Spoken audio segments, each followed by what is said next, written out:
Hi hello friends, అందరూ ఎలా ఉన్నారు? ఈ రోజు అయితే నేను మన వెంకీ అట్లూరి గారి డైరెక్షన్ లో మన సూర్య మమతా బీజు నటించిన విశ్వనాథం అండ్ సన్స్ మూవీకి అయితే వెళ్ళొచ్చేసాను. మూవీ ఎలా ఉందో చెప్పుకునేద్దాం పదండి.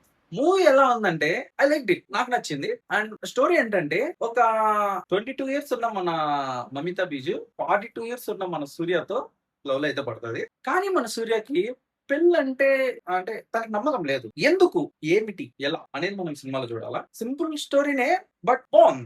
ఫ్యామిలీ ఆడియన్స్ అందరూ కనెక్ట్ అవుతారు. ప్రతి ఒక్క ఫ్యామిలీ ఆడియన్స్ థియేటర్ కి వెళ్ళాల్సిన మూవీనే. ఇంకా మూవీలో ప్లస్ పాయింట్స్ వచ్చేసి మన సూర్య గారు, గైస్ నేనైతే ఒకటే చెప్తాను, మాస్ అండ్ యాక్షన్ అయితే ఎక్స్పెక్ట్ చేసి వెళ్ళకండి. ప్యూర్ క్లాస్ అన్నమాట సూర్య గారిలో. ఏంటి ప్యూర్ క్లాస్ అన్నమాట. ఇంకా మన మమితా బీజు మూవీకి మెయిన్ పిల్లర్ అనే చెప్పుకోవచ్చు. తన యాక్టింగ్ అయితే కిల్లింగ్, అసలు సూపర్. తన కామెడీ టైమింగ్ గానీ, తన ఎక్స్ప్రెషన్స్ గానీ, క్యూట్ లిటిల్ గర్ల్, వావ్, చాలా బాగుంటుంది సినిమాలో చూసినట్లయితే. గైస్ ఎవరైతే మమతా బిజు ఫ్యాన్స్ ఉన్నారో కామెంట్ అయితే చేసేయండి. ఒక మూమెంట్ లో నేను సూర్య గారి కోసం పోలేదు మూవీకి, మమతా బిజు గారి కోసమే వెళ్ళాను. అంటే ఇంకా మీరు ఆలోచించండి, తను కూడా ఫ్యూచర్ లో బాగా పెద్ద స్టార్స్ తో వర్క్ చేస్తే గన మంచి స్టేజ్ కి వచ్చే అవకాశం ఉంది. మన రాధిక గారు అండ్ మమతా బిజు వారిద్దరి మధ్యలో వచ్చే కొన్ని comedy scenes and emotional scenes చాలా బాగా వర్కౌట్ అయ్యాయి. అండ్ ఇంకా ప్లస్ పాయింట్స్ వచ్చి మన వెంకీ అట్లూరి దర్శకత్వం చెప్పొచ్చు. ఓకే, కొన్ని తాళ్ళు అయితే రైటింగ్ పిక్స్ అనే చెప్పుకోవచ్చు.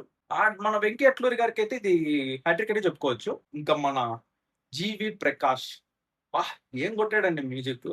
కొన్ని ఎమోషనల్ సీన్స్ లో తను ఇచ్చిన మ్యూజిక్ అయితే నిజంగా ఆటనే చెప్పుకోవాలా మూవీకి. మెయిన్ ఏంటి అంటే ప్రీవియస్ మన సూర్య గారి మూవీస్ చూసినట్లయితే మన తెలుగు ప్రేక్షకులు అయితే అంతగా సాటిస్ఫాక్షన్ అయ్యలేదు. ఇప్పుడు ఈ మూవీ చూసాక అందరూ అయితే ఇట్స్ గుడ్ మూవీ అనే కాంప్లిమెంట్ అయితే ఇస్తారు. ఇంకా మూవీలో ఉన్న మైనస్ పాయింట్స్ వచ్చేసి నాకైతే ఒక రెండు కనిపించాయి. స్ట్రైట్ తమిళ్ మూవీ అవ్వడం వల్ల తెలుగు డబ్బింగ్ మీద అంత కేర్ చూపించలేదు అని అనిపించింది.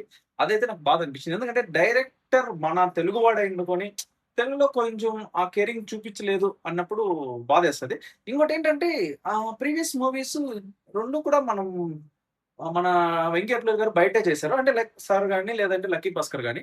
బట్ అక్కడక్కడ సైమల్టేనియస్‌లీ షూట్ చేయడం వల్ల చాలా కేర్ అయితే తీసుకున్నారు. బట్ ఇక్కడ ఎందుకు తీసుకోలేదు అనేది కూడా నాకు బాధ అనిపించింది. ఓకే, అయినా కూడా మనం 'సూర్య' కోసం, మనం 'మమతా బీజీ' కోసం చూసేయొచ్చు మూవీని. ఇంకొక మైనస్ వచ్చేసి పెద్దగా నాకైతే ప్రెడిక్టబుల్ స్టోరీనే, పెద్దగా ట్విస్ట్ అనేది అనిపియలేదు. Okay, simple emotional line. ఇంకా ఓవరాల్ గా ఈ మూవీకి నేనిచ్చే రేటింగ్ 5కి 3.5. Wow, it's good movie. ఇప్పటికే ఎవరైనా ఈ మూవీ చూసి ఉంటే మూవీ ఎలా ఉందో కామెంట్ అయితే చేసేయండి. ఇంకా ఎవరైతే చూడలేదో మీ ఫ్యామిలీతో బుక్ చేసుకొని థియేటర్‌కి అయితే వెళ్ళిపోండి. It's worthable. ఇలాంటి మరిన్ని రివ్యూస్ కోసం మన ఛానల్ అయితే సబ్స్క్రైబ్ చేసుకోండి. మిక్టాస్ రివ్యూ పక్కన ఉన్న బెల్ ఐకాన్ కొట్టండి, మన నోటిఫికేషన్ అయితే మీకు వచ్చేస్తది. Please subscribe.